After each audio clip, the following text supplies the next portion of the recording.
Bom dia a todos. Peço desculpa pelo pequeno atraso. O pessoal está entrando.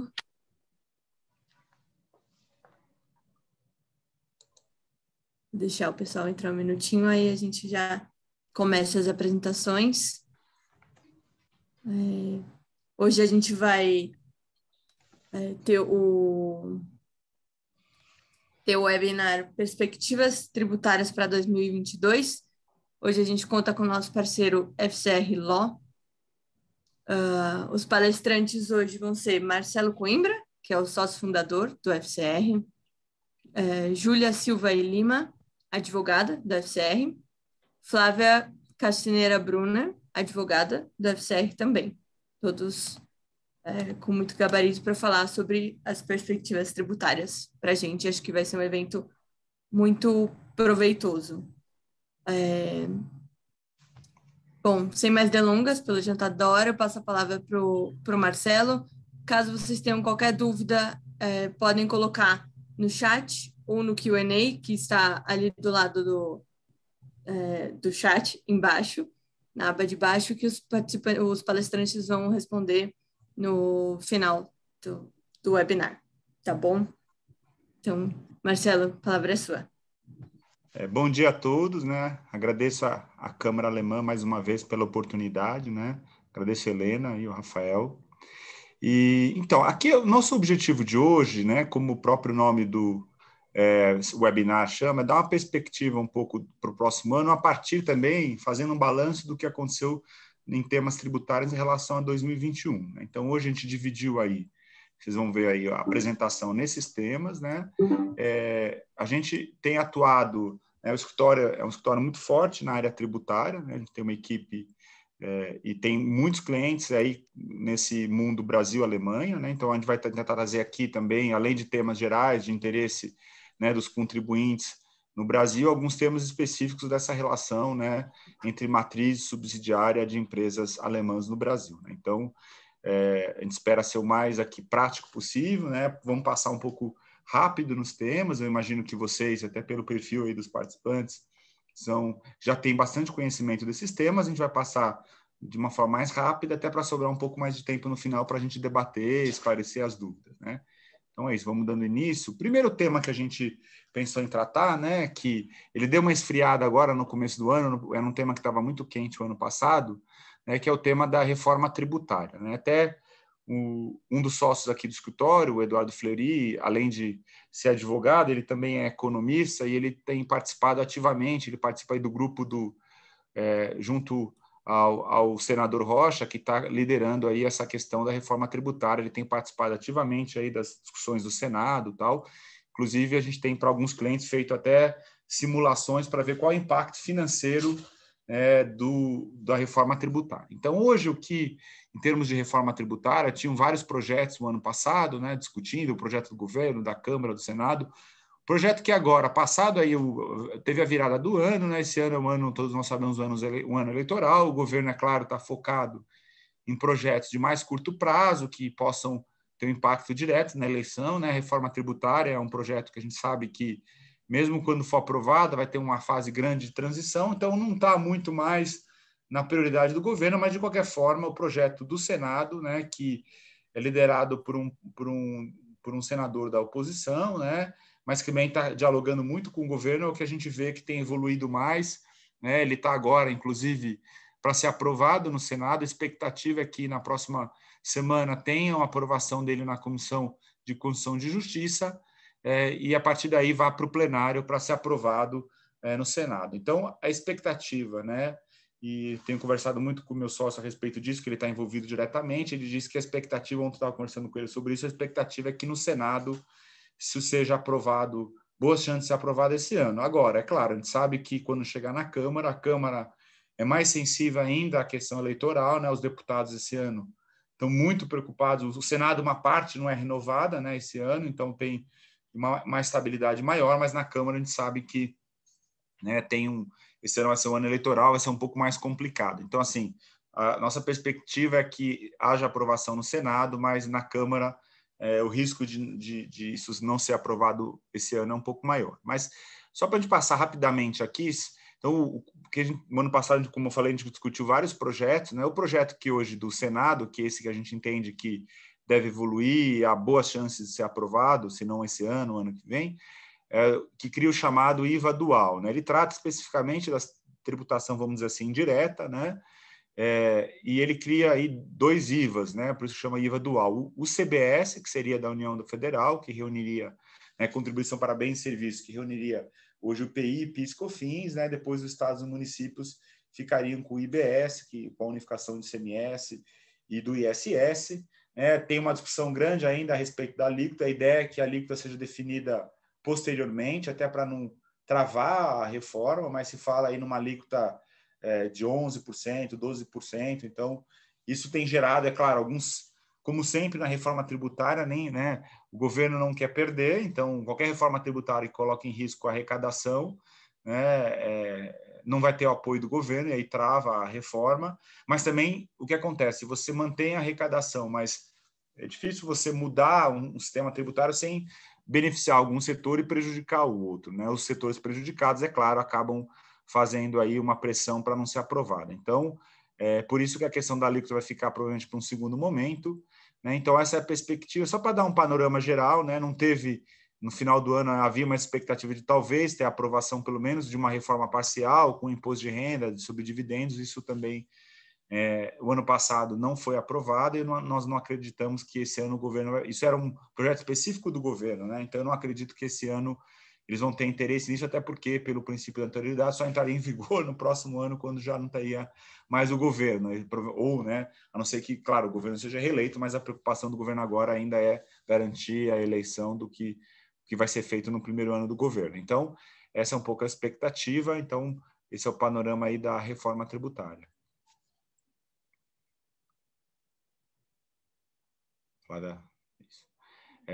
Agora, entrando em algum tema que a gente tem tratado bastante no escritório, né? Eu acho que vocês que são de empresas alemãs sentiram muito isso, né? A gente atua, eu pessoalmente atuo, né, com empresas alemãs, talvez há mais de 15 anos já, e eu vi uma evolução muito grande em relação nas relações intercompanies, né? A gente percebia que no passado não havia uma preocupação muito grande, era um tema que ficava secundário, vamos dizer assim, né? As empresas alemãs no Brasil tinham muitas outras preocupações de compliance tributário, e esse tema ficava um pouco em segundo plano, e também a matriz, até sem seguir 100% as regras, né, de transfer price, acaba fazendo, muitas vezes, acerto de contas no balanço, de forma gerencial.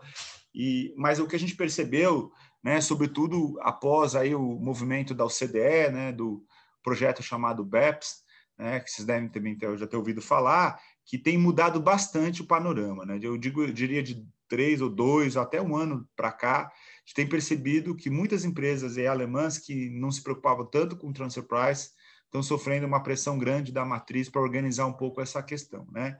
E daí a gente encontra já um grande desafio, né, no mundo Brasil-Alemanha, que, né, como a gente sabe, o acordo está sem efeitos desde 2006, né? Houve final do governo Dilma e no começo mais no Temer, e agora também um pouco no início do Bolsonaro, houve uma tentativa, né? Inclusive a Câmara teve diretamente envolvida nisso, de tentar um novo acordo, né? Foi até o professor Schwery teve envolvido um pouco nesse projeto também, mas não evoluiu, né? Eu não acredito que esse ano também nós temos agora, claro, um novo governo na Alemanha, né? Um governo que nesse momento está preocupado aí, claro, com outros problemas mais graves do mundo, e o Brasil, né, é um governo que tem a participação, né, do Partido Verde, tem essa questão também do meio ambiente brasileiro, o acordo União Europeia-Mercosul também travou por causa disso, né? Então a gente acredita que esse tema, esse ano também, infelizmente, não vai avançar, nós vamos, tentar sobreviver as empresas, né, nesse novo ambiente onde há maior necessidade de tratar os temas intercompany, mas sem ter um acordo. Então, a gente já tem verificado que alguns dos nossos clientes têm usado outras jurisdições que a empresa também tem operação, só para citar um exemplo, né? Nosso Brasil tem acordos favoráveis com a Áustria, com a França, com a Espanha. A gente tem visto alguns dos nossos clientes, né, tentando utilizar esses países para fazer operações com o Brasil para reduzir os impostos de retenção, por exemplo, né, quando se paga para serviços da matriz, né, você tem a redução da tributação do imposto de renda para quando você tem um acordo. Então, a gente tem visto aí empresas alemãs utilizando, né, outros países do grupo, para subsidiárias do grupo, para fazer operações intercompany. E daí vem a questão aí do chamado thrift shopping, né, que é esse tipo de triangulação, né, quando você, ao invés de fechar um acordo direto com a matriz na Alemanha, você fecha um acordo, por exemplo, com uma empresa do grupo na Áustria, que, por sua vez, tem outro acordo com a Alemanha. Então, uma espécie de triangulação. Isso na Europa é visto com muitas ressalvas, né? Existe um risco se não houver substância econômica, né, dessa operação, se não houver efetivamente, como eu dei o exemplo da Áustria, só como exemplo, se não houver efetivamente uma base lá de serviços que justifique uma equipe que está envolvida com os projetos com o Brasil, se não houver nenhuma substância, há um risco. O tema do thrift shopping no Brasil é um tema que não é muito tratado ainda, até porque há muito tempo, alguns anos atrás, mudou isso, graças a Deus, recentemente.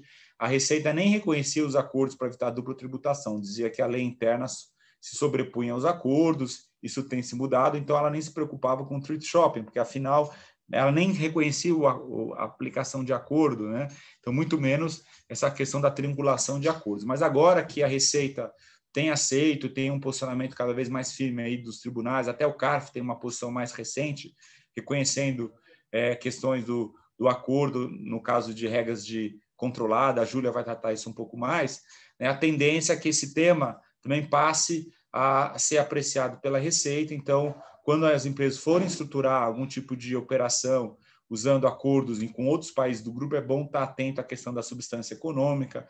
Tem uma série de regras. No Brasil, o tema ainda é novo, como eu disse, mas tem várias regras globais da OCDE, né, regras também que são aplicadas pelos países que devem ser observadas, né, porque também isso é um tema que a gente tem tratado bastante no escritório, porque quando você está lidando com temas de transfer pricing, não adianta você resolver o problema no Brasil e criar um problema na Alemanha e vice-versa, né? Então, é um tema que precisa de muito alinhamento, tanto da perspectiva tributária brasileira, da perspectiva tributária alemã, né? Aqui no escritório, a gente não é advogado alemão, apesar de eu fiz inclusive um doutorado na Alemanha, na área tributária, e a gente tem aqui no escritório até advogada com alemã, mas a gente, apesar de não ser advogado alemão, a gente conhece bem a legislação e facilita o diálogo, a gente percebe na prática que facilita bastante o diálogo com a matriz na Alemanha. Então, quando tem sistemas de preço de transferência, que tem a necessidade de ter o alinhamento da política de preço de transferência global com a local, porque o Brasil não segue o padrão global da OCDE, tem uma legislação específica. Então, a gente tem atuado bastante e esse diálogo tem sido bem fácil, porque além de a gente dominar, claro, o idioma alemão, a gente conhece a legislação alemã e europeia e facilita um pouco para explicar para os alemães a realidade muito complexa que é o Brasil. E, né, a gente vê diariamente a área fiscal das empresas com muita dificuldade, né, porque até para justificar o headcount do Brasil, que é muito maior que outros países, né, e para explicar para os alemães que aqui tem muito mais obrigação acessória, tem muito mais impostos, muito mais tributos, né? Então, mas é um tema que a gente vê que em 2022 vai ser um tema que as áreas fiscais já estão, desde 2021, gastando bastante tempo e vai ampliar, porque, né, os países, o BEPS, né, que é uma iniciativa da OCDE, ele não é obrigatório para os países, mas os países têm aderido ao BEPS. A gente viu, por exemplo, né, que é o próximo caso, a Suíça, que tinha uma legislação de holding que era muito favorável, então muitas empresas tinham holding na Alemanha, teve que mudar a legislação de holding, Luxemburgo passou pela mesma questão, então a gente tem visto que a cada dia mais vai ter uma pressão aqui no Brasil para tratar desses temas, por isso a gente vai endereçar nos próximos slides esse tema. Eu passo agora um pouco para a Júlia tratar um pouco agora do acordo com a Suíça, de alguns outros temas, e mais ao final eu volto para a questão do planejamento tributário. Júlia. Obrigada, Marcelo.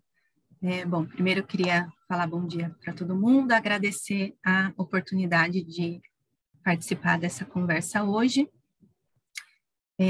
Mas, voltando então para o tema, né, das alterações legislativas relevantes relacionadas aos acordos celebrados pelo Brasil para evitar a dupla tributação, como o Marcelo comentou, a gente tem agora o acordo com a Suíça vigente, um acordo que foi promulgado em meados de 2021 e passou a produzir seus efeitos agora em 1º de janeiro de 2022. A aplicação desse acordo implica na redução da alíquota do imposto de renda sobre royalties e serviços técnicos, de 15%, que é a alíquota geral, para 10%, exceto no caso de royalties decorrentes do direito de uso de marcas de indústria ou de comércio. Então, a gente tem aí uma vantagem da aplicação desse acordo, e também, em razão do acordo, a autorização para a dedução do imposto que, né, venha a ser retido sobre um rendimento auferido por um residente no Brasil, na Suíça.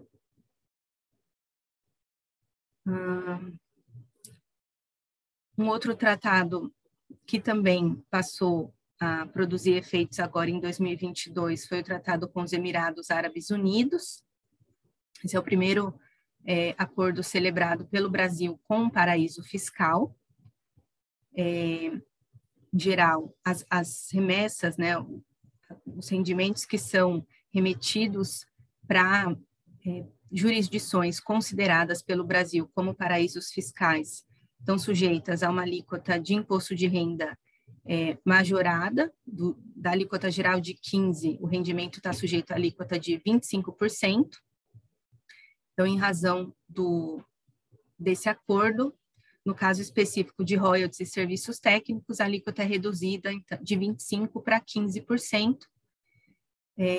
Só o comentário de que rendimentos de ganho de capital que o Brasil tem a competência para tributar aqui são, né, estão sujeitos à alíquota mantida de 25%. E assim como no caso da Suíça, há a possibilidade e autorização do acordo para o residente no Brasil deduzir do imposto que ele paga no Brasil o imposto retido eventualmente nos Emirados Árabes Unidos. Aqui a gente cita também o acordo com Singapura, que teve o texto aprovado no ano passado, mas ainda aguarda promulgação, e o do Uruguai, que foi assinado em junho e foi encaminhado para apreciação do texto pelo Congresso Nacional. Bom, só encerrando, né, esse tema dos acordos, o Brasil, quando a gente compara ele com outros países, principalmente da Europa, ele ainda tem uma quantidade, né, relativamente pequena de tratados celebrados, mas está num caminho aí de expandir essa gama de acordos para evitar a dupla tributação, principalmente agora num cenário de internacionalização em que né, as operações transnacionais estão em ascensão.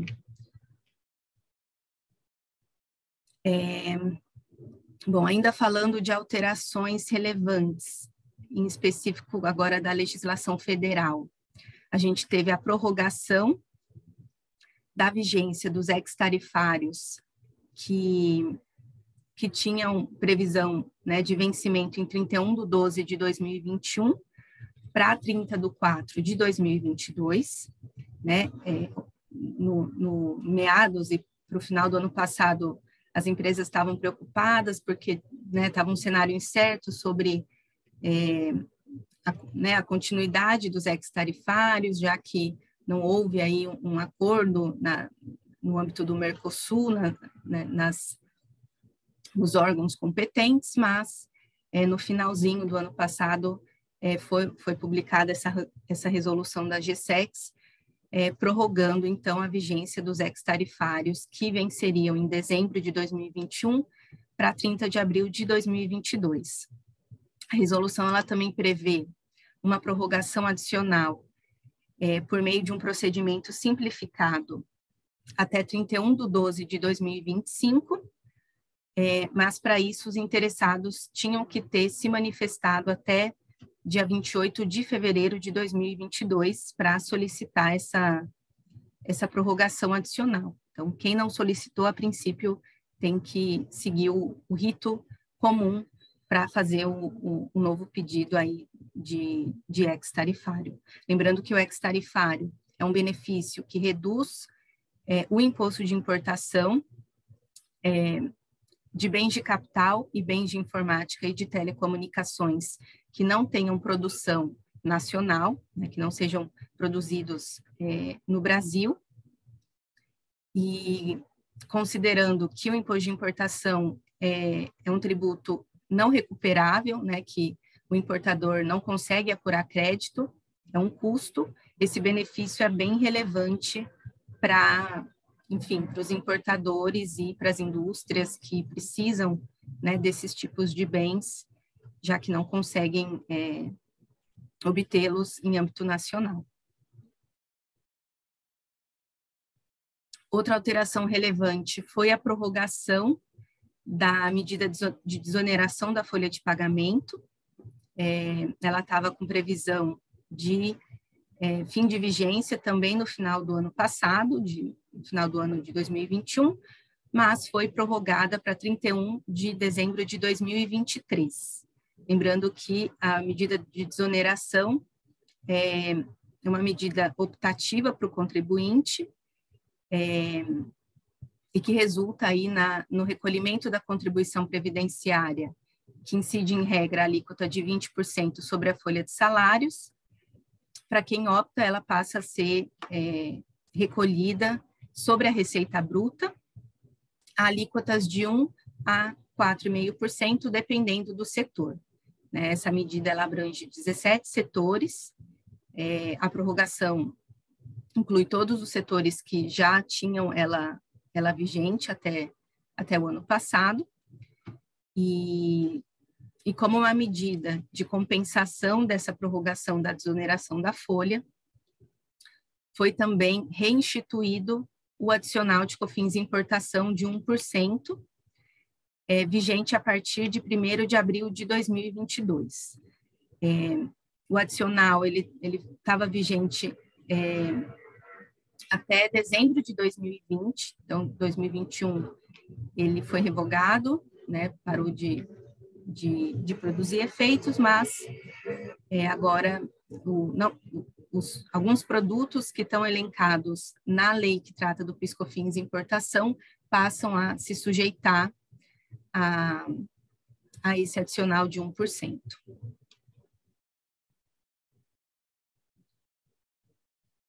Agora eu passo a palavra para a Flávia, que vai continuar. Obrigada, Júlia. Bom dia a todos e todas. Vou sair das palavras dos meus colegas o agradecimento, né, pela oportunidade de estar aqui conversando com vocês hoje. Continuando aí, em relação às alterações legislativas relevantes que a gente teve, temos 2 pontos aqui que estão diretamente relacionados ao julgamento de ações pelo STF que ocorreram no ano passado. E o primeiro deles, que vem sendo bastante comentado, é em relação ao diferencial de alíquotas do DIFAL. E aí é importante a gente esclarecer, né? A gente tem 2 discussões. A primeira delas, né, o DIFAL, ele veio previsto na Constituição inicialmente em operações interestaduais destinadas ao consumidor final que fosse contribuinte do ICMS. E aí houve, né, em 2015, uma emenda constitucional que incluiu uma nova hipótese, né, de incidência do DIFAL, e aí prevendo, né, que esse tributo seria devido também em operações interestaduais que fossem destinadas aos não contribuintes de ICMS.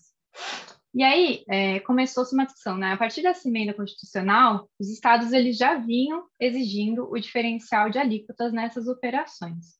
Contudo, por se tratar de uma nova hipótese de incidência, né, do DIFAL do ICMS, que a partir de agora, né, a gente criou uma relação jurídica aí entre o remetente das mercadorias e o estado do destino, né, que o diferencial de alíquotas é devido ao estado de destino, começou-se uma discussão de que seria necessária, né, a edição de uma lei complementar federal que regulamentasse essa nova hipótese de incidência por se tratar, né, de uma nova materialidade do imposto.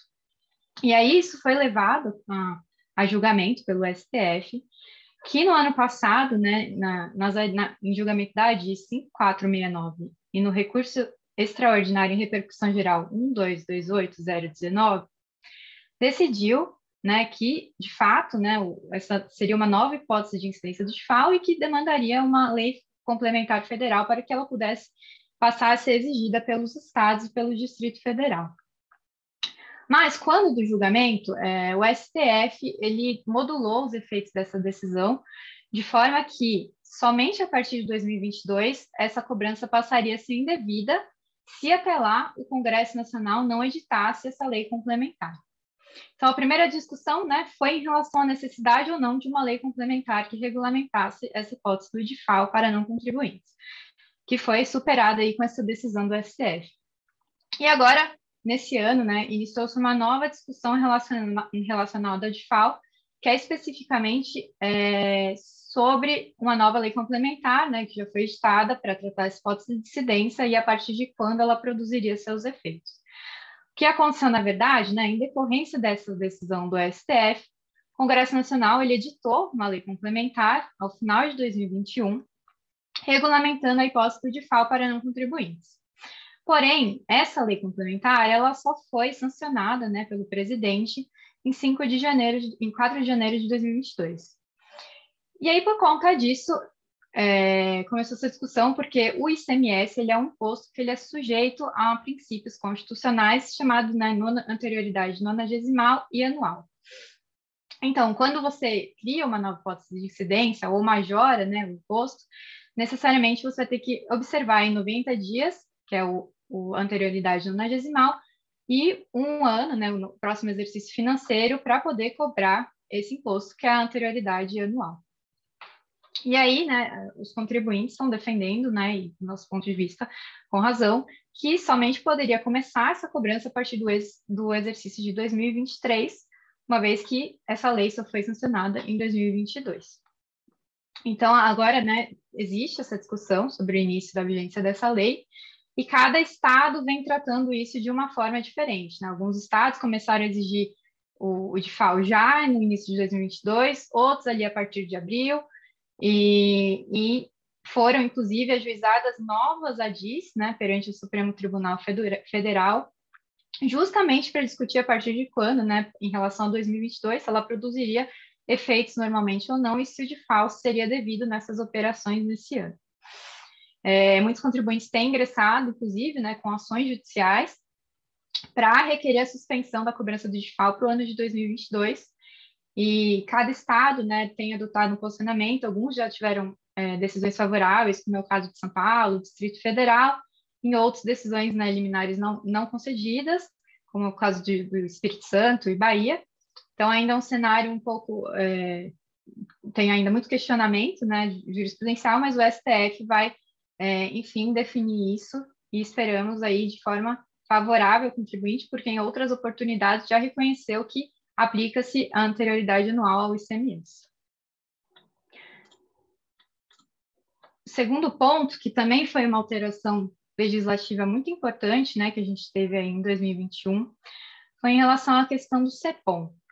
Em fevereiro do ano passado, também a gente, primeiro, né, colocar todo mundo no mesmo barco. Em São Paulo, havia, né, na lei referente ao ISS, uma previsão, né, que obrigava os prestadores de serviços situados em outros municípios, né, para determinados serviços prestados para tomadores situados em São Paulo, obrigava que eles fizessem uma inscrição no cadastro municipal aqui em São Paulo, e se não fosse feito esse cadastro, a legislação estabelecia ao tomador a responsabilidade por reter o imposto que seria devido nessa operação. E aí, esse ponto foi questionado, né, a constitucionalidade dessa exigência, que foi apreciado pelo STF no ano passado, em repercussão geral, e o STF definiu que é inconstitucional, né, essa exigência de inscrição no CEPOM e a consequente retenção do imposto pelo tomador de serviços. E aí, muito embora essa decisão tenha sido em repercussão geral, então, portanto, automaticamente não vincula o poder executivo, as fazendas, tendo em vista, né, muitos contribuintes começaram a questionar judicialmente, e então o município editou essa lei municipal 17.719, aí em novembro de 2021, que alterou a legislação do ISS para revogar a obrigatoriedade de inscrição no CEPOM, né, para os prestadores de serviço, e a retenção do ISS pelos tomadores em caso de ausência de cadastro pelo prestador. E aí a gente destaca até que, inclusive, recentemente, agora em fevereiro de 2022, o próprio Conselho Municipal de Tributos de São Paulo, né, que é o órgão administrativo responsável por julgar matérias tributárias, né, em âmbito municipal, publicou uma súmula, né, a súmula número 8, na qual ele expressamente, em concordância aí com o entendimento, né, do STF, previu que não há mais essa obrigatoriedade de inscrição, que agora é facultativa, e não há mais obrigatoriedade de retenção do ISS pelo tomador na hipótese de não haver o cadastro do prestador. Agora, eu devolvo a palavra para a Júlia, que vai tratar um pouquinho das decisões relacionadas ao CARF. Obrigada, Flávia. Bom, aqui a gente separou algumas decisões relevantes do CARF de 2021 e 2022, então bem recentes. Eu vou falar rapidamente sobre elas, mas já destacando que todas são temas bastante controversos, já com histórico de bastante discussão entre contribuinte, Receita, o próprio CARF, mas que foram decididos de maneira favorável ao contribuinte, em razão aí do critério de desempate pró-contribuinte que está vigente atualmente em razão da revogação, né, do fim do voto de qualidade do CARF, né, que foi extinto em 2020. Primeira decisão trata da apuração de créditos de PIS/COFINS com despesas de armazenamento de produtos fabricados pelo contribuinte. A princípio, o argumento de parte do Conselho e do fisco, né, da Receita, era no sentido de que se tratavam de gastos posteriores ao processo produtivo. No entanto, prevaleceu o entendimento, né, à luz do decidido pelo STJ no tocante ao conceito de insumo, né, relacionado aí aos critérios de relevância e essencialidade, e a tese da subtração, foi decidido que esse tipo de despesa, né, o armazenamento, nesse caso de cana, para posterior venda, é sim considerado um insumo, já que sem esse gasto, né, se esse armazenamento fosse subtraído, o contribuinte incorreria em prejuízo. Outro tema também bastante discutido, que a gente teve decisão favorável do Conselho, foi a tributação, né, dos rendimentos decorrentes de planos de opção de compra de ações, os stock options, né. Há a discussão sobre a natureza dos rendimentos decorrentes desses planos, se tem natureza remuneratória ou uma natureza mercantil, né. Nesse caso, então, foi reconhecida a natureza mercantil do plano, em razão aí dele envolver risco para a pessoa física, né, que optou por participar do plano, onerosidade, ela teve que pagar pela compra dessas ações, e a liberalidade, é uma opção, né, da pessoa física aderir ou não ao plano, comprar ou não as ações. Então, nesse caso, se afastou a incidência do imposto de renda da pessoa física, incidente sobre rendimentos do trabalho. Outra decisão relevante também, envolvendo aí a natureza do bônus de contratação, o hiring bonus, e, em especial, a incidência ou não de contribuições previdenciárias sobre esse tipo de pagamento. No caso, então, prevaleceu o entendimento de que não há natureza salarial desse tipo de bônus, por se tratar aí de um valor pago, né, a título de gratificação pela admissão de um novo colaborador que, enfim, saiu de um cargo, de um emprego e aceitou, né, uma nova colocação. e com o fim aí de indenizar essa mudança, esse bônus é pago. Então, ele é pago em apenas uma competência, não é uma verba habitual, né? Tem um caráter eventual, e não é um valor exigido em troca aí de uma prestação de serviços. É realmente um valor oferecido né, como incentivo para mudança aí de colocação do beneficiário. Então, com isso, se afastou a incidência das contribuições previdenciárias sobre esses valores.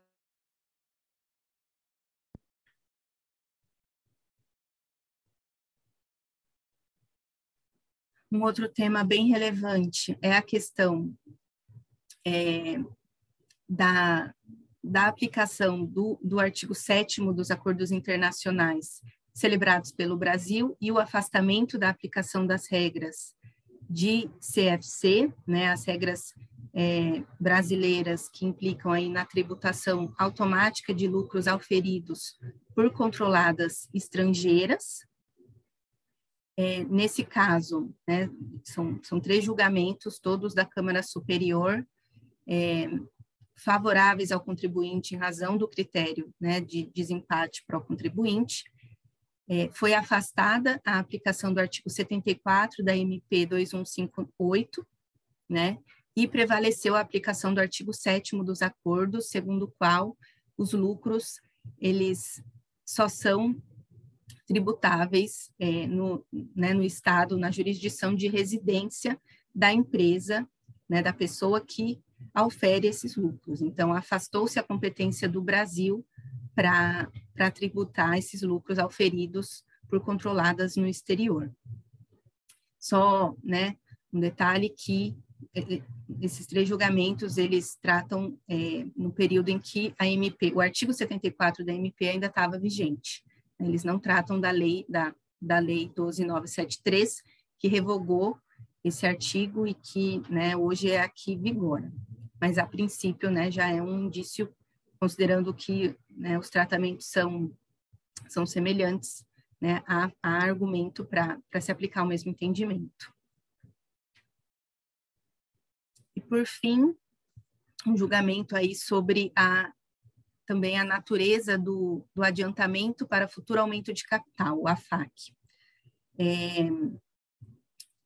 O fisco, ele entende aí que quando o sócio faz uma operação de AFAC e demora para converter esse valor em efetivo aumento de capital, né, isso implicaria na caracterização dos valores como um empréstimo concedido, né, dos sócios para a empresa.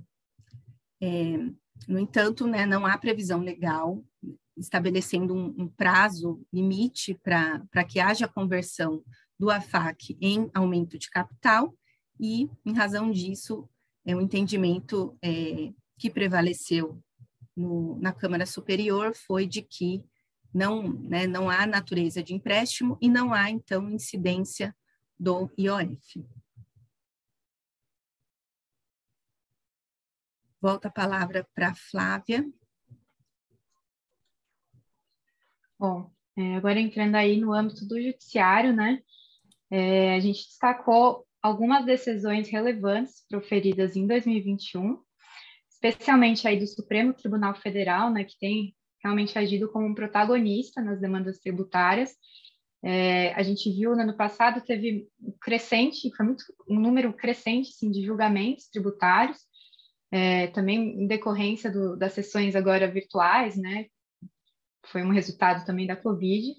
Só no ano passado foram julgadas 70 teses tributárias, né? Digo aqui teses porque uma tese pode ter mais de um recurso discutindo a mesma questão. E aí, dessas teses, o que a gente destacou aqui, acredito que as 2 primeiras foram decisões muito esperadas aí pelos contribuintes. A gente teve o julgamento pelo STF da questão relacionada à exclusão do ICMS das bases de cálculo do PIS e da COFINS. É uma discussão que já perdura há muito tempo, né? Esse recurso representativo da controvérsia, ele subiu para o STF em 2007. Então, assim, já há bastante tempo que tem essa discussão, e essencialmente, né, o que se alega e o que foi reconhecido pela STF é que o ICMS ele não constitui receita, né, ele não é o faturamento da pessoa jurídica, porque ele não é um ingresso definitivo no patrimônio, né, o valor de imposto é um ônus que vai ser repassado aí aos cofres públicos. Então, ele não pode, logicamente, compor a base de cálculo do PIS e da COFINS, que é justamente a receita e faturamento. Então, no ano passado, aliás, em 2017, o STF concluiu o julgamento, né, nesse sentido, de que não pode, né, haver incidência de PIS e COFINS sobre os valores de ICMS. E aí, a questão acabou perdurando um pouco mais, porque a Fazenda opôs, né, embargos de declaração contra essa decisão, para questionar dois pontos, né? Qual seria o valor do ICMS a ser excluído da base de cálculo e a partir de quando essa decisão produziria os efeitos, né? O que a gente chama de modulação de efeitos. E aí, o que ficou definido, né? Que o ICMS a ser excluído da base de cálculo das contribuições é aquele destacado na nota fiscal, não o recolhido, né? O apurado, considerado os créditos dos débitos do contribuinte. E, além disso, em relação à modulação dos efeitos, definiu-se que, a partir até a data dos julgamentos, né, que ocorreu em 15 de março de 2017, somente os contribuintes com a ação ajuizada até aquela data teriam direito de reaver as importâncias recolhidas no passado, né, respeitado um prazo quinquenal, e, para os demais contribuintes, reconheceu o direito de não recolher, né, o PIS/COFINS sobre o ICMS a partir do dia 16 de março de 2017. Então, é um crédito, né, que os contribuintes têm e que, inclusive, já em âmbito administrativo, apesar de umas discussões posteriores sobre também exclusão em relação aos créditos de PIS e COFINS, já se esperou, já a própria administração aplica esse entendimento, já foi conhecido por parecer da Procuradoria, então é possível aí a recuperação dos valores recolhidos indevidamente desde 16 de março de 2017 para os contribuintes em ação ajuizado até a data do julgamento. E aí, outro julgamento bem relevante que a gente teve foi em relação à questão do ISS e ICMS nas operações envolvendo softwares. Também era uma discussão já bastante antiga. E aí, ultrapassou-se um pouco aquele conceito que o STF vinha trazendo, né, de obrigação de software de prateleira e software personalizado, e considerada aí, né, a complexidade das operações envolvendo software, ficou definido que não incide ICMS nos licenciamentos e cessão de softwares, e sim o imposto municipal, o ISS. Outros destaques assim, aqui que a gente traz em relação à tomada de créditos de PIS e COFINS, que antes, por lei, era vedada nas aquisições de insumos recicláveis, e o STF, no passado, reconheceu a possibilidade de tomada de crédito também em relação a esses insumos. Houve também o julgamento do ICMS, né, deslocamento de mercadorias entre estabelecimentos do mesmo titular. E aí, basicamente, o que o STF fez foi reafirmar uma jurisprudência já consolidada de que não incide o ICMS, né, na simples transferência, deslocamento de mercadorias, né, do mesmo titular, porque não é uma operação jurídica, né, você não tem a transferência da mercadoria para um terceiro. E aí, agora, né, aguarda-se, tem ainda está pendente o julgamento de embargo de declaração para definir a questão da modulação dos efeitos. A gente teve também o julgamento da questão do ITCMD, né, em relação a doações e heranças provenientes do exterior, que vinha sendo exigida aí pelos estados, muito embora na Constituição esteja expressamente prevista a necessidade de edição de uma lei complementar, né, para regulamentar essa hipótese, que até então não havia, né. Então, o STF reconheceu a impossibilidade dos estados, né, de exigir o ITCMD nessa hipótese por ausência de lei complementar federal. E aí, só a título de curiosidade, né, existe já um projeto de lei complementar tramitando no ano passado, né, depois do julgamento do STF, mas ele ainda não foi aprovado e ainda está na Câmara dos Deputados aguardando a análise. E aí, os outros dois casos, não vou tecer maiores comentários, porque a gente já tratou ali nos slides anteriores, que é em relação à questão do CEPOM e de FAO nas operações para não contribuintes. E aí a gente também trouxe, só a título de curiosidade, né, existia um recurso especial, que estava com o STJ, que discutia a questão dos planos de stock options. E aí, que se considera, né, a natureza mercantil ou remuneratória, né, desse plano, O que a Fazenda defende é que, além do IR, deveria incidir também a contribuição previdenciária, né? E ano passado, né, ele estava previsto, tinha uma expectativa de ser julgado ano passado, mas houve uma desistência expressa por parte da PGFN do julgamento desse recurso. E muito embora ela não tenha, né, a desistência não tenha sido pautada na concordância com o entendimento do contribuinte, ela sinaliza aí um certo receio, né, da PGFN de formar uma jurisprudência desfavorável para eles, porque os planos de stock option, todas as decisões, quase todas as decisões que existem em âmbito judiciário são favoráveis aos contribuintes para reconhecer o caráter mercantil dessa operação. E agora, abordando um pouquinho as teses aí, que tem uma expectativa de julgamento em 2022. E antes de ingressar no mérito propriamente dito, é importante a gente destacar a questão da modulação dos efeitos, né? Esse instituto que vem sendo muito adotado pelo STF, que basicamente, né, nas hipóteses em que o STF ele analisa a constitucionalidade de uma norma, ou então, quando há alguma alteração de jurisprudência, em prol aí da segurança jurídica e do interesse social, ele pode modular os efeitos da decisão dele, né? Então, isso quer dizer que ele pode estabelecer um marco temporal a partir de quando vão produzir os efeitos dessa decisão.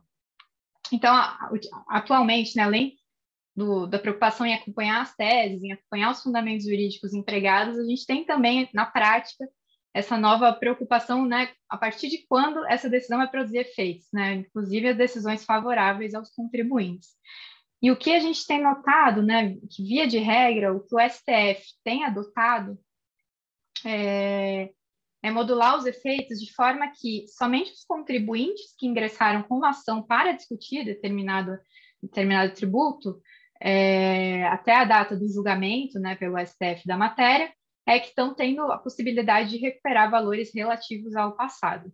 Não é uma regra, mas é o que está sendo adotado na grande maioria dos casos, e é justamente por isso que a gente sempre orienta os nossos clientes a não esperar um posicionamento final do STF em relação a uma determinada matéria, mas sim a ingressar com uma ação antes do julgamento, justamente, né, para ter a possibilidade de recuperar eventuais valores que foram recolhidos indevidamente em relação ao passado.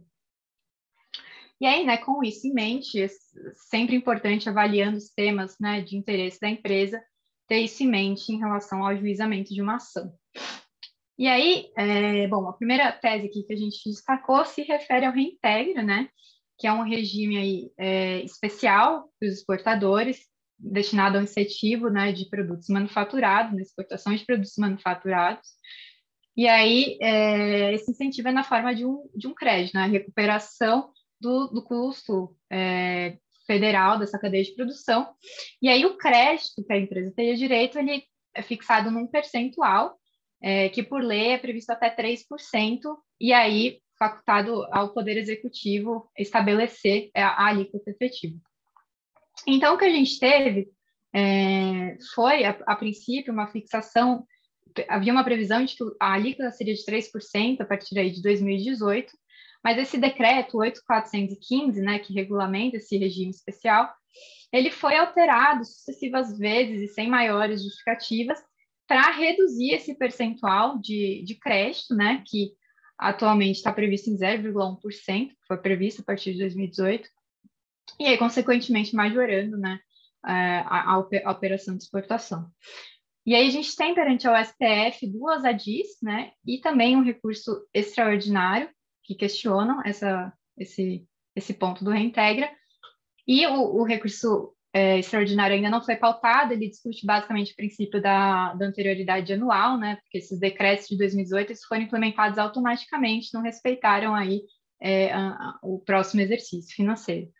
E aí o que está pautado para ser julgado agora, no dia 17 de março, são as ADIs que discutem a questão do princípio da legalidade, de que o reintegre não seria um simples benefício fiscal, né, mas ele, na verdade, é um mecanismo de efetividade da imunidade que é conferida pela Constituição às exportações.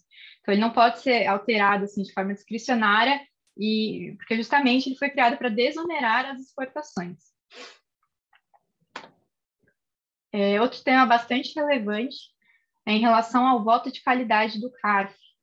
O CARF, né, que é aí o órgão do âmbito administrativo responsável por julgar as questões tributárias em âmbito federal, ele é um órgão que ele é composto por é paritário, né? Então, você tem ali, dentro da turma, 8 conselheiros, sendo 4 representantes do contribuinte e 4 representantes do fisco.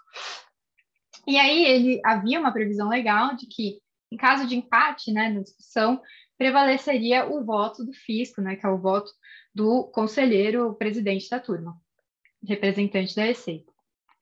E aí, em 2020, houve uma alteração legislativa que extinguiu essa previsão de voto de qualidade e passou a prevalecer aí um entendimento favorável ao contribuinte, né?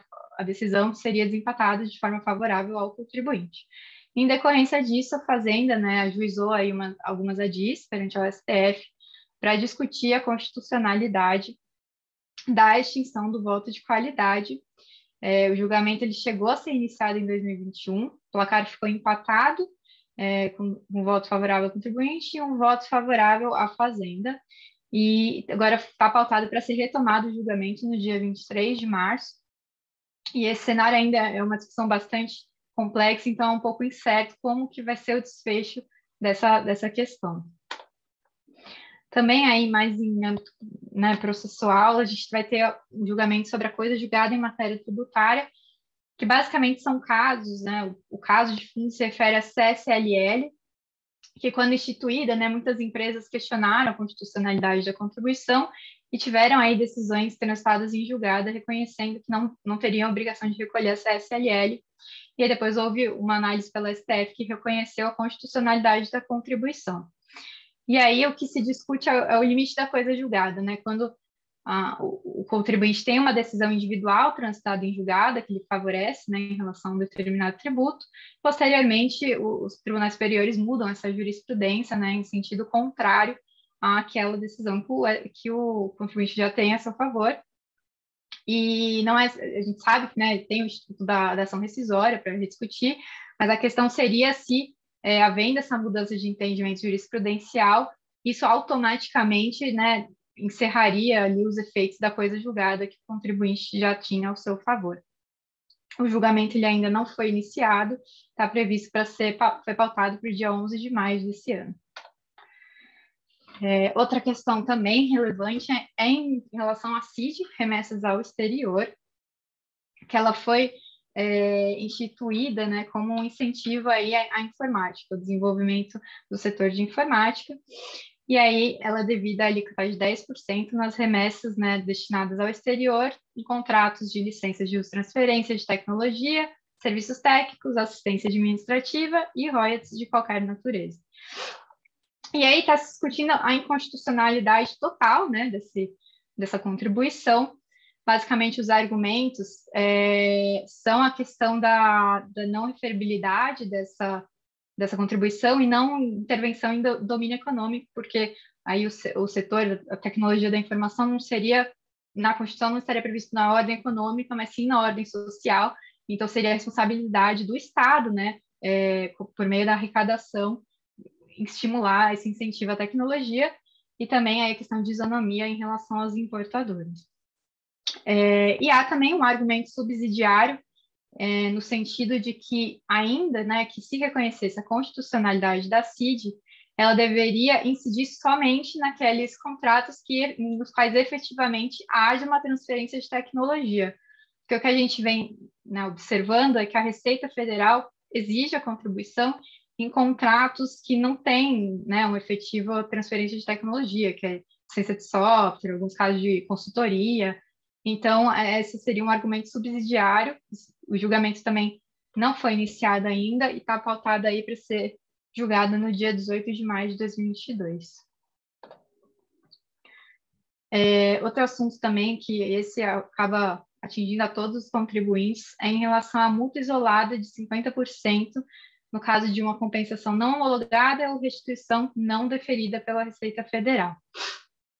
A gente tem uma previsão, né, legal, essa multa é prevista em lei, e ela incide quando a Receita ela não reconhece uma compensação ou restituição que o contribuinte solicitou administrativamente.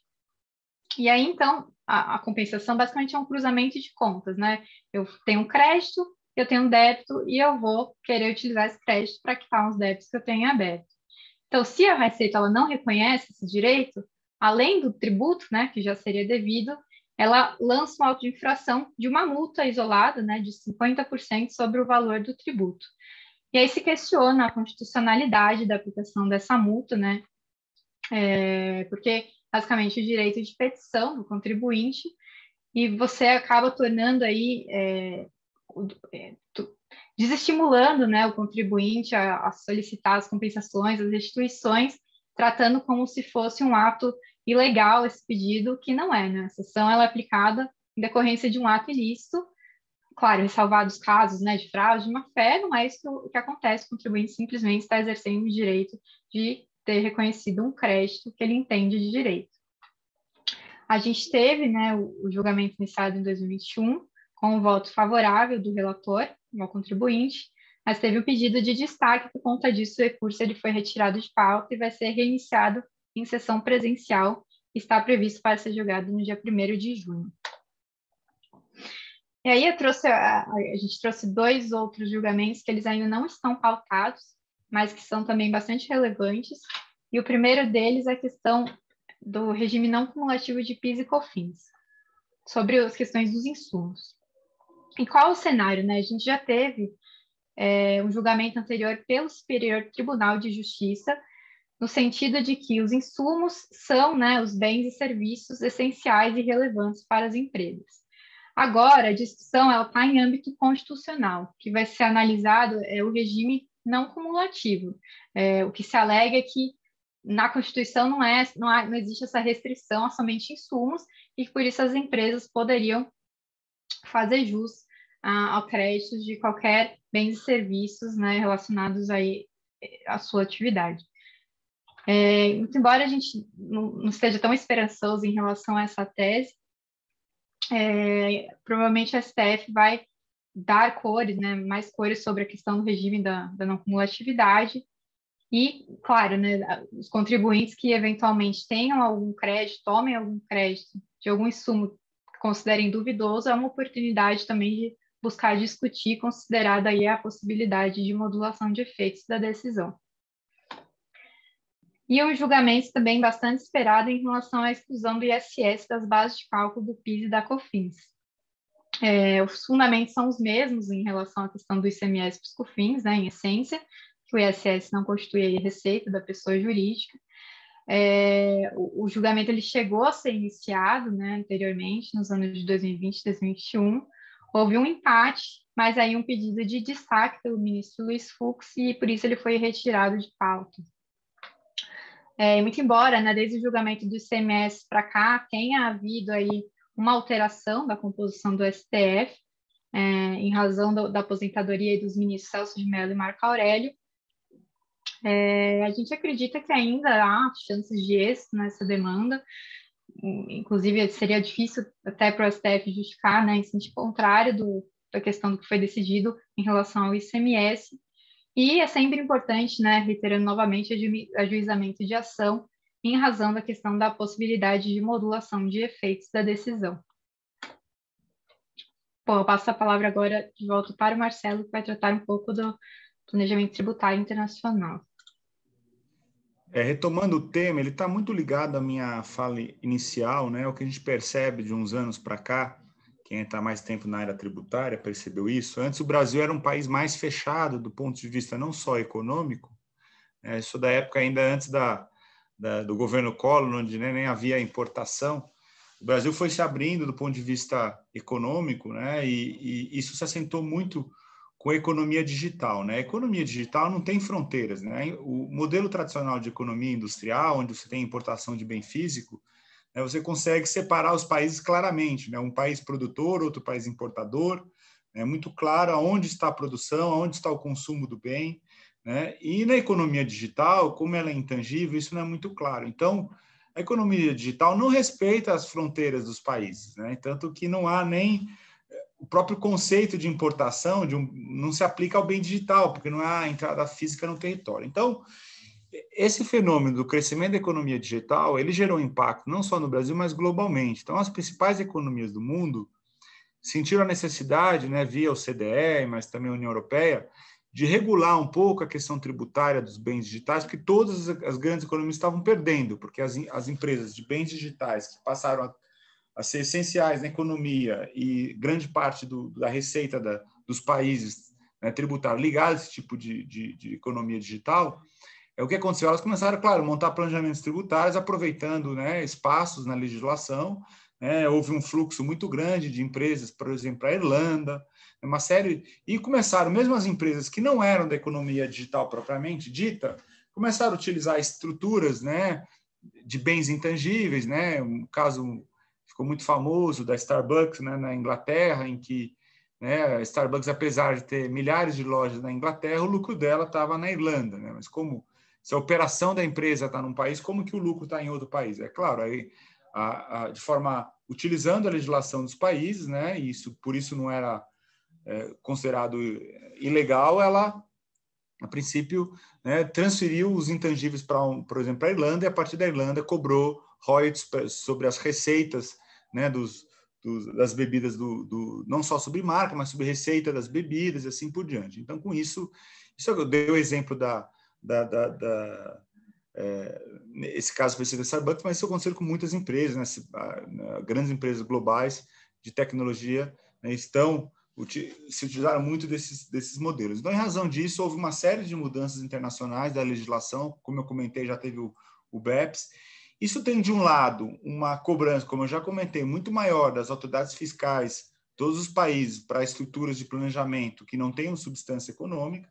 Mas, por outro lado também, né, o outro lado da moeda, o fisco tem que reconhecer também que há uma economia global. Então, por exemplo, né, no passado, como eu comentei, o fisco brasileiro reconhecia os acordos para evitar a dupla tributação, falava que a legislação local posterior se sobrepunha, né? Então, a gente vê aí uma força crescente nessa questão internacional. De um lado, como eu disse, como tudo na vida, há mais riscos, mas, por outro lado, há também oportunidades. Então, aqui é explorar um pouco também, a ideia aqui é explorar rapidamente a questão das oportunidades. Lembrando que o Brasil, é difícil explicar isso, acho que vocês têm no dia a dia essa difícil tarefa de explicar para os alemães, né, por que no Brasil tem tantos impostos retidos que não existem em outros países, né? Isso é típico de um país protecionista. E, por outro lado, também, né, porque que o Brasil, as normas de transferência do Brasil não segue o que o padrão, né, da OCDE. Aliás, isso é um outro tema, que é uma perspectiva com o início do processo de entrada do Brasil à OCDE. Com certeza, o Brasil terá que alterar sua legislação, né, inclusive de preço de transferência, para poder se adequar à OCDE. Mas, enquanto isso não acontece, a gente vive nesse caminho. Então, é obrigado, já que nós estamos tendo que ter uma pressão para aumentar custos tributários por causa disso, né, nas remessas, também é importante agora, mais do que nunca, estar atento também às oportunidades de legalmente reduzir os custos, né? Então, aqui o que a gente percebe numa análise que a gente faz aí nessas operações de alguns clientes é que muitas vezes elas não são enquadradas corretamente, né? Às vezes até tem uma posição do fisco favorável e, mesmo assim, né, as empresas enquadram não da forma correta porque a legislação não é clara, né? O posicionamento do fisco também, muitas vezes é um posicionamento antigo, que não foi atualizado, houve uma evolução, né, da tecnologia que não foi acompanhada pela legislação. Só para dar um exemplo, nos contratos Software as a Service, né?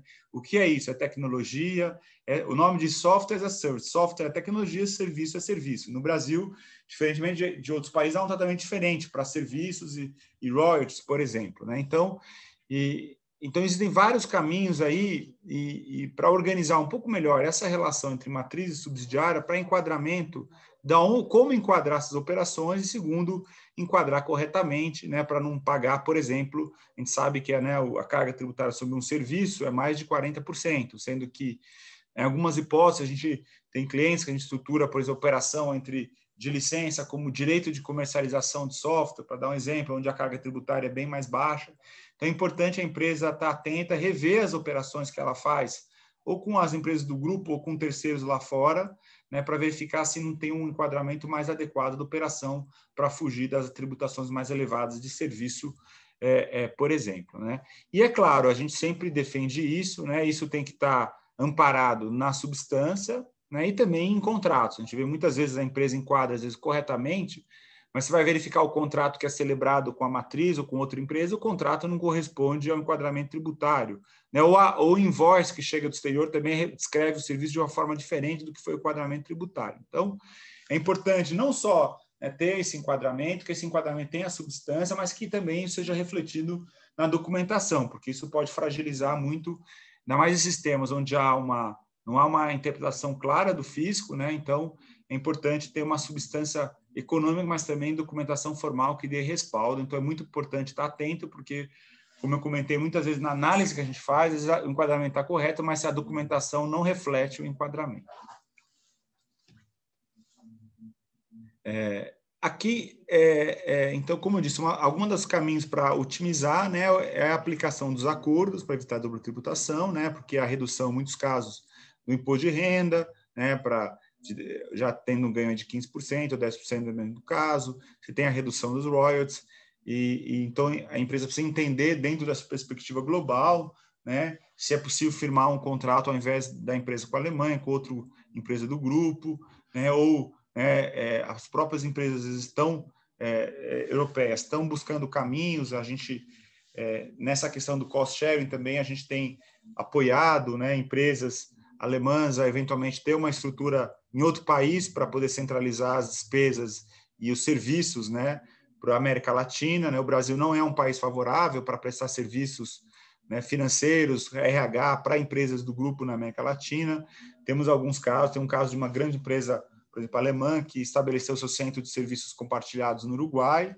Então, por exemplo, o Uruguai é um país que tem uma legislação muito favorável, a gente está com alguns casos também de clientes que estabeleceram uma operação no Uruguai, tem legislação favorável para tributação de intangíveis, para remessas, que aqui no Brasil é alta, para serviços compartilhados, né? Então, vale a pena, em relação à América, pensar não só em países da Europa, e na América Latina, por exemplo, o caso do Uruguai. O Uruguai não é considerado um paraíso fiscal pelo direito brasileiro, né? E eu digo Uruguai porque, às vezes, é claro, você montar uma estrutura Uruguai, São Paulo são 2 horas, um pouco mais de 2 horas de voo, né?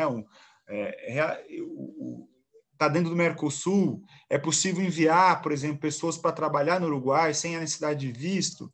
Então, há uma facilidade muito grande pela proximidade física, pela questão do Mercosul, de ter uma operação no Uruguai que tenha substância real, né? Então, diferentemente do que se fez muito no passado, né, de montar estruturas em países caribenhos ou mesmo Panamá, que às vezes, hoje é claro que são estruturas legais caso haja substância, mas é muito mais fácil, é claro, você montar substância num país a 2 horas de voo, onde você tem uma política ativa do país em favor de atração de investimentos de empresas brasileiras, né, do que no Panamá, por exemplo. Então, a gente tem alguns casos aí interessantes de estruturação de operações via Uruguai, como eu falei, sempre com substância, né, operações que dentro da legislação local. A gente também tem tido um bom diálogo com o governo uruguai, que tem atendido bem essas questões, como eu disse também, a questão de visto, se precisar enviar pessoas para o Uruguai, brasileiros para trabalhar lá, é bem mais fácil. Então, isso algumas empresas têm feito isso, montando serviços compartilhados no Uruguai para atender o resto da América Latina, e também bens intangíveis, tem alguns regimes de importação, tem as zonas francas uruguaias, que são bem favoráveis. Pois quem tiver interesse, a gente pode evoluir um pouco nesse tema também em outra oportunidade.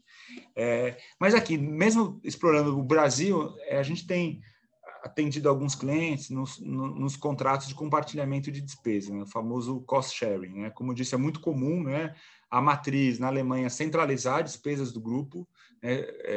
Então, por exemplo, despesas próprio, né, atividade às vezes do RH, que atende também ao Brasil em alguns temas, o financeiro também, que atende o Brasil em alguns temas, né, e também, às vezes, alguma atividade de marketing, assim por diante. O que se percebe é que antes isso acontecia de uma forma um pouco, entre aspas, informal, né? Então, o financeiro de lá atendia um pouco o Brasil, né, em atividade de consolidação ou algum tipo de projeto, mas a matriz acabava não repassando a despesa. O que se percebe é que as autoridades fiscais europeias estão muito atentas em relação a isso. Então, se eles verificam que tem, efetivamente, a matriz está atendendo, de alguma forma, a subsidiária, eles exigem que seja feito essa repasse dessa despesa, né? Então, a gente tem aí estruturado para algumas empresas esse conceito, né? Existe aqui no Brasil ainda quando há compartilhamento de despesa dentro do Brasil, ou seja, de uma holding brasileira para uma subsidiária brasileira, o tema já é bem tranquilo e pacificado perante as autoridades fiscais. Elas reconhecem que não é um serviço, né? Tem alguns requisitos para isso, né? Mas se houver uma atividade típica de compartilhamento de mera despesa, não há serviço, portanto, não há conceito de receita, não há PIS, COFINS, imposto de renda, assim por diante, né? Dentro do Brasil. Mas quando você tem uma operação cross-border, né, intercompany, quando se envolve matriz, o conceito é o mesmo, né? Não muda nada. Então, por isso, a gente entende claramente que esse novo... por isso eu fiz essa introdução de falar que o governo brasileiro terá que aceitar, as autoridades fiscais e também o judiciário vai reconhecer essa economia global. E se há um compartilhamento de despesa dentro do Brasil que a própria Receita reconhece, né, como um mero compartilhamento de despesa, que não há, né, por outro lado, uma receita da empresa que recebe aquela repasse de uma despesa que ela teve, na esfera internacional não muda. É a mesma natureza econômica, né? É só o fato de ter do outro lado uma empresa, uma holding no exterior, não muda a natureza econômica, e por isso a gente entende que é uma operação legítima. Tem alguns requisitos, é claro, né? Tem que ter formalização adequada por contrato, né? E tem algum desafio aí também, que é a questão de os bancos, como lidar isso perante os bancos, né? Então, pode passar, por favor. Porque nós temos um desafio que os bancos, muitas vezes, às vezes, sobretudo quando você lida com os grandes bancos, você tem aquele atendimento do gerente, vamos dizer assim, tradicional, você não consegue dialogar com a área jurídica do banco, né, com a área de câmbio, ter um diálogo mais qualificado, vamos dizer assim, e explicar a operação, explicar que a empresa fez uma estrutura que tem base nos contratos de compartilhamento de despesa, que observa os critérios que a própria Receita estabeleceu para compartilhamento de despesa dentro do Brasil, e que tudo isso é bem formalizado. Então, tem esse desafio de convencer o banco da operação. Não adianta nada montar a operação, depois chega no banco, o banco fala: eu não faço a operação se você não recolheu o imposto como se fosse serviço, né? Mas a gente tem tido esse desafio, temos, né, obtido êxito perante alguns bancos. Os bancos de médio porte, é claro, que são focados em câmbio, têm um atendimento melhor, porque é o foco principal deles. Lá a gente consegue dialogar e tem, nesses bancos, ainda mais fácil essa estrutura. E, é claro, tem empresas que preferem, para evitar algum tipo de risco, fazer consulta perante a Receita Federal, ou mesmo, né, para evitar qualquer tipo de risco, entrar com uma ação judicial. A gente entende que há boas chances, aí, bons argumentos para uma ação judicial também, caso a empresa não queira fazer com 100% de segurança, né? E é isso. Então, pode... voltando, por favor, acabei... Só para ressaltar os requisitos, né, de quais são os requisitos para você ter um contrato de câmbio. É claro, isso entra numa complexidade nos projetos que envolvem o CDE, né, porque não pode ter margem de lucro, né? Só que a gente tem enfrentado isso, essa discussão, quando a gente discute isso com a matriz fala: olha, pelas regras da OCDE, inclusive, né, também refletida nas legislações nacionais, é preciso ter no máximo, no mínimo, em caso de serviços compartilhados, 5% de margem, né? Daí que vem a questão. Daí, tem algumas formas de enfrentar isso. Alguns dizem que esses 5%, como no Brasil você se apropria como despesa apenas, às vezes, de custos diretos de mão de obra, por exemplo, esses 5% a mais nem seria ainda lucro, porque além da mão de obra, ele poderia compartilhar despesas indiretas, né, com a pessoa. Ele usa a luz, a energia, tem um computador, ele também usa a estrutura administrativa financeira, mas, por outro lado, também, em alguns casos, a matriz prefere ela cobrar e a subsidiária, os 5%, não reconhece esses 5% como uma despesa, para evitar isso. Então, tem algumas formas que têm sido utilizadas para dar um correto tratamento à questão aos dois lados. Por isso que eu digo que, quando se fala em planejamento tributário internacional, é muito importante esse diálogo com a matriz, né, com o tributário local da Alemanha ou com o advogado que atende a Alemanha. A gente sempre tem esse diálogo para poder encontrar uma solução que atende os dois países, né? Não pode ser uma despesa terceirizada. Então, às vezes, em muitos casos, né, a matriz tem um contrato global, sei lá, com a Microsoft, de acesso ao Outlook, não sei, ao pacote Office, né? Se é uma despesa de terceiro, a hora que você envia o recurso, tem que tratar como o destino final, né? Como se fosse uma licença de software e não como compartilhamento de despesa, né? Tem que ter contrato, né? Tem que ter, claro, como um critério contábil objetivo de qual é o critério para ratear a despesa, né? E daí, claro, sendo um compartilhamento de despesa, vai ter apenas a incidência do 0,38 de IOF. E a gente vê muitas empresas que é o prático ainda retendo, né, quando há um invoice da matriz, como se fosse um serviço financeiro, por exemplo, normal, e aí tem uma tributação de mais de 40%. Né? Então, esse é um cenário bem favorável, por isso que eu acho que é um tema que vale a pena olhar no detalhe, né? E no caso extremo, eventualmente, até questionar judicialmente, se quiser ter uma 100% de segurança, uma vez que há entendimentos favoráveis do fisco antigos, mas também desfavoráveis. Então, é um tema que não está consolidado, a mesma coisa no município de São Paulo. Mas, como eu disse, com essa mudança também do CARF e esse tema que a Flávia mencionou, né, do julgamento supremo, se for confirmado, como está vigorando hoje, que no caso de empate, o desempate em favor do fisco, a chance de êxito desse tema na esfera administrativa, eu diria que é alta. Daria para fazer sem nenhum tipo de provisão, caso o Supremo confirme a questão do desempate em favor do contribuinte. Outro tema que a gente tem visto nessa relação matriz subsidiária, que eu vou tentar agilizar aqui para encerrar dentro do horário, é o tema de royalties, né? Então, a gente vê que nessa mesma questão, né, que a gente chama do princípio da arm's length, né, da distância de um braço, né? Quando se faz operação entre matriz e subsidiária, você tem que manter um certo distanciamento, ou seja, condições de mercado, né, tratar essa operação como se você tivesse feito essa operação com um terceiro não vinculado a você.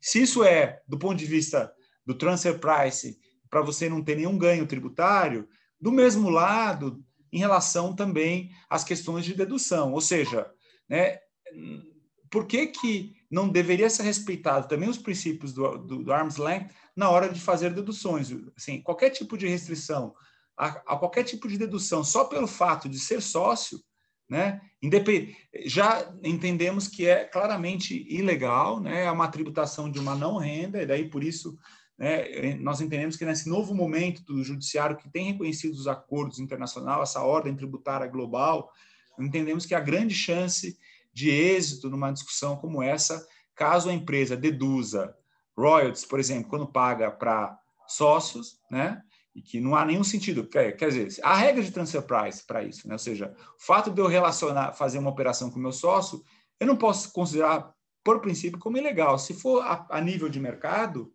né, de padrão de mercado, ela seria legal, né? Então, para isso, nós entendemos que são indevidas essas restrições. Aqui a gente cita algumas restrições, né? Depois vai ficar à disposição de vocês esse material.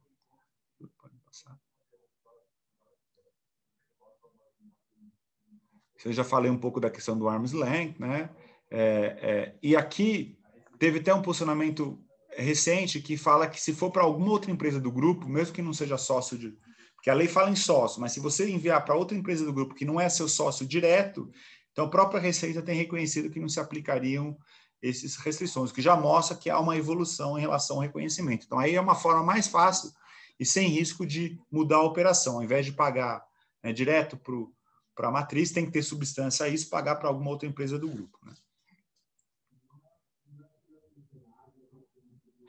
Por fim, o último tema aqui que a gente tem visto na prática é que é muito comum, e isso tem que ser repensado, empresas têm uma forma indireta de financiamento da subsidiária, a matriz vender equipamentos, por exemplo, ou peças de reposição, sem cobrar. Ou seja, ela vende, mas fica em aberto aquele passivo anos e anos, né?